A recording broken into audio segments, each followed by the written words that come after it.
Assalamualaikum warahmatullahi wabarakatuh. Perkenalkan, nama saya Arfal Malik Gibran dengan NPM 24782005. Jadi pada video hands-on kali ini saya akan mengerjakan lab 8 ya. Praktikum 8 yaitu exploratory data ya. Exploratory Data Analysis atau EDA menggunakan dataset sesuai dengan nomor absen, yaitu Earthquake Alert Prediction.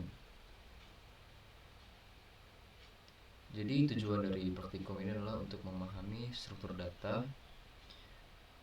mendeteksi nilai yang hilang, menemukan outlier, dan melihat pola atau hubungan antar variabel melalui visualisasi.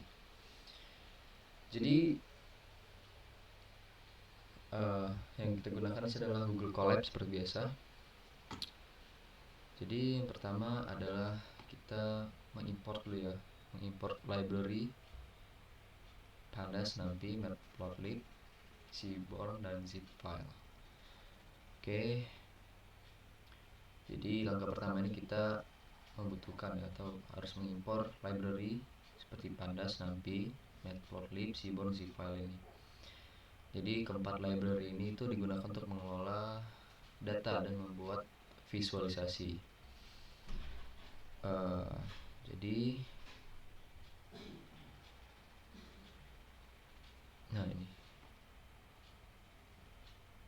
ini ya, ini komennya lab 8 exploratory data analysis atau EDA. Nah, pip install, Hinky, Pandas, NumPy, Matplotlib, Seaborn ini untuk menginstal library tambahan di Colab ya. Ini untuk menginstal library-nya. Jadi Pandas dan NumPy ini digunakan untuk memanipulasi dan analisis data. Selanjutnya adalah Matplotlib dan Seaborn. Ini untuk membuat visualisasi grafiknya. Untuk zip file ini untuk membuka dan mengolah file zip yang sudah saya download dari web yang sudah tertera. Oke, selanjutnya adalah ini Matplotlib inline. Ini maksudnya untuk menampilkan grafik langsung di notebook ya.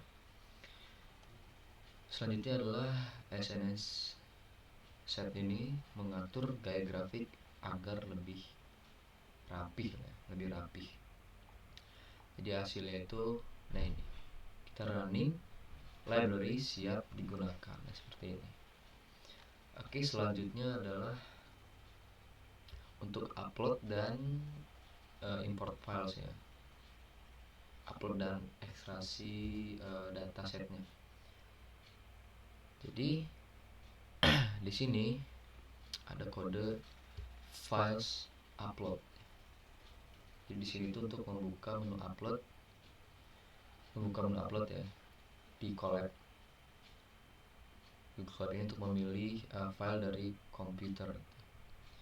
Selanjutnya adalah zip file. Zip file ini untuk membuka file zip lalu mengekstraknya. Selanjutnya adalah OSListdir. Ini untuk menampilkan daftar file hasil yang akan menghasilkan ya dari file ini yang akan diekstraksi. Setelah di running, nah ini kita diminta untuk choose files. Jadi waktu kita choose file, coba kita running dulu ini. Choose files ya. Download, kemarin kita sudah download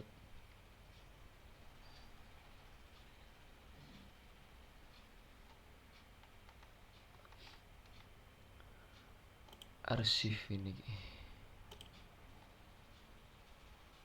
Oh, bukan.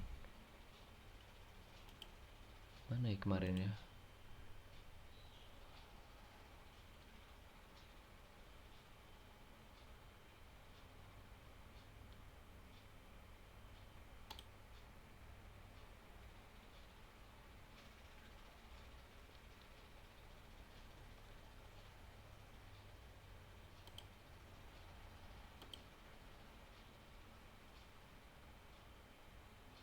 harusnya itu sih tadi ditulis seperti itulah, sudah di running ya.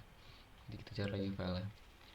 Nah selanjutnya adalah untuk membaca datasetnya. Jadi di tahap ini pdread CSV ini untuk membaca file CSV menjadi data frame ya. Selanjutnya adalah dfshape ini, itu untuk menampilkan ukuran dataset, itu baris dan kolomnya. Lalu ada terakhir df head ini untuk menampilkan 5 baris pertama dari data. Nah, setelah running seperti ini ya, ukuran datanya 1300,6. Dan ini 5 data pertama.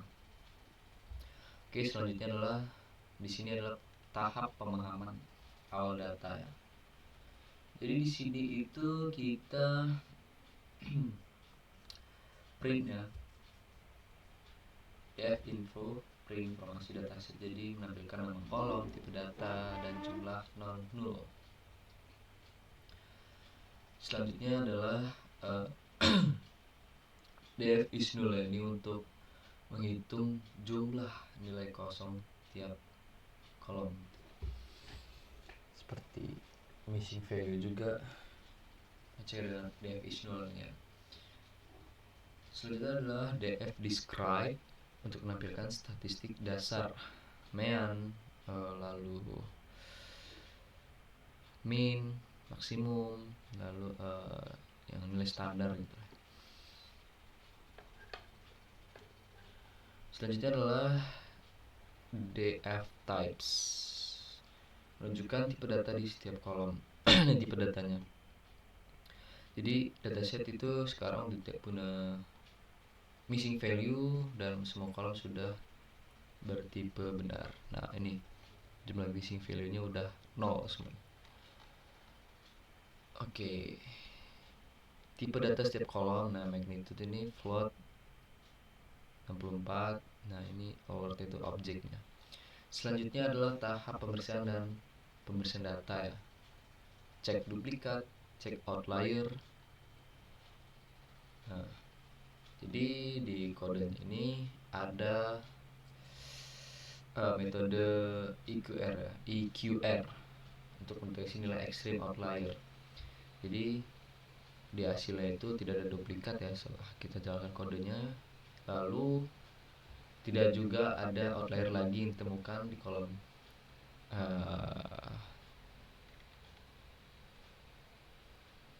nah ini.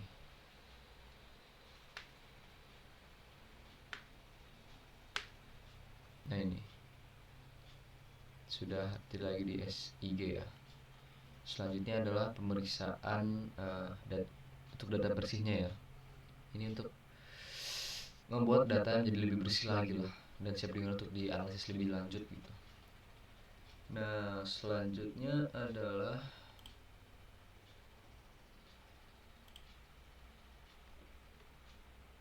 jadi di sini tuh kita mengecek ulang ya apakah data sudah bersih setelah pembersihan, dan hasilnya itu menunjukkan nih, tidak ada missing value lagi maupun duplikat lagi.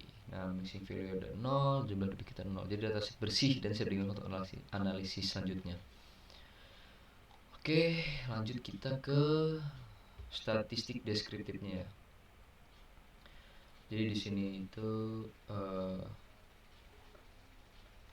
menghitung ya rata-rata, median, nilai maksimum, minimum, rata-rata kedalaman, median kedalaman, nilai maksimum kedalaman, dan minimum kedalaman.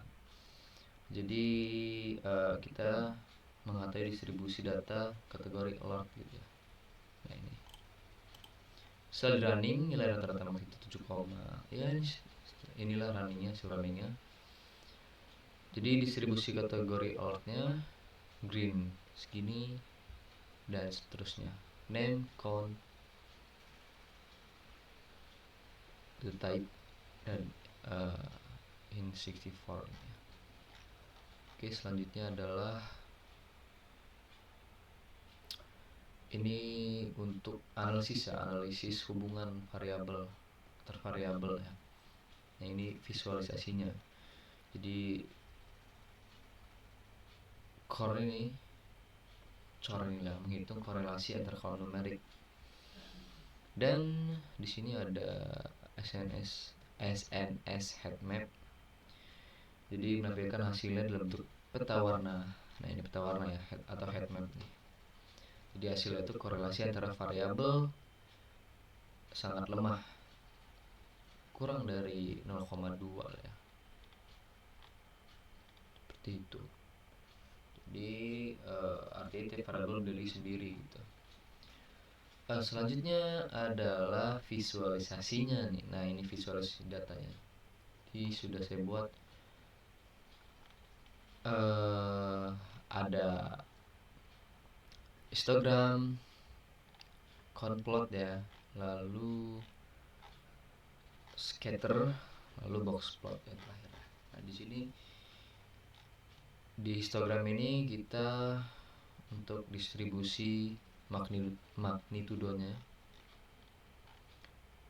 lalu scatter plotnya itu hubungan magnitudo versus kedalaman gempa,